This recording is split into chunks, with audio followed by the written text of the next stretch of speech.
વડોદરા મહાનગરપાલિકા દ્વારા આયોજિત કાર્યક્રમમાં અયોધ્યા શ્રીરામ જન્મભૂમિ મંદિરના કોષાધ્યક્ષ અને રાષ્ટ્રીય સંતે બાંગ્લાદેશમાં હિન્દુ ઉપર થયેલા અત્યાચારની નિંદા કરી સરકારની પણ ચેતવણી આપી હતી. વડોદરા મહાનગરપાલિકા દ્વારા ચૂંટણી વોર્ડ નંબર 4માં 30 મીટર રોડની મહર્ષિ દધીચી ઋષિ માર્ગ નામકરણ કરવાના કાર્યક્રમનું આયોજન કરવામાં આવ્યું હતું. આ કાર્યક્રમમાં શ્રીરામ જન્મભૂમિ મંદિરના કોષાધ્યક્ષ અને રાષ્ટ્રીય સંત ગોવિંદ દેવગીરીજી મહારાજ ઉપસ્થિત રહ્યા હતા. તેમણે ઉપસ્થિત મીડિયાને આપેલા નિવેદનમાં બાંગ્લાદેશમાં હિન્દુ ઉપર થયેલા અત્યાચાર મામલે નિંદા કરી સરકારની પણ ચેતવણી આપી હતી. વધુમાં તેમણે આક્રોશ વ્યક્ત કરતા કહ્યું કે બાંગ્લાદેશમાં હિન્દુ પર જેટલા પણ અત્યાચાર થઈ રહ્યા છે જેનો હું અત્યંત નિષેધ કરું છું અને સરકાર માટે અમે પ્રાર્થના અને ચેતવણી પણ આપીએ છીએ કે તમે પાકિસ્તાન માટે જે ઘોષણા કરી હતી કે અમે ઘૂસીને મારીશું, તો ઘૂસીને મારવાનો આ જ સમય છે. આ સમયે કેન્દ્ર સરકારે જય બાંગ્લાદેશમાં હિન્દુઓને બચાવવા માટે જે બધું જ કરવું જોઈએ એ જ કેન્દ્ર સરકાર કરી શકે છે.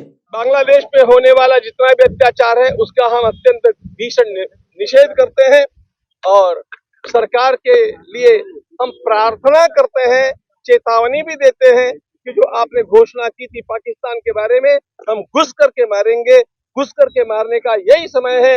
इस समय जाकर के केंद्रीय सरकार को बांग्लादेश के हिंदुओं को बचाने के लिए वो सब कुछ करना चाहिए वो जो कर सकते हैं.